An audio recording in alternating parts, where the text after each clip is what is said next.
अहिले हामी यो सिलगढीदेखि पटना हुँदै जाने फोरलेन बाटो हो यो फोरलेन बाटोमा छौँ।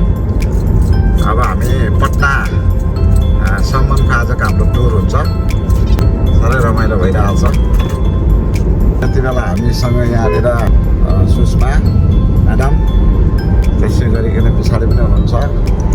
अब यो 1 महिना टुर हो हाम्रो यो। तपाईँको साइडमा चाहिँ छ ट्रेनको लिक। ट्रेन हिँड्ने लिएको थियो।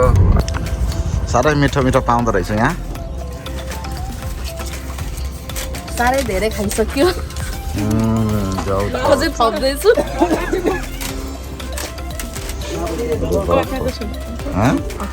के त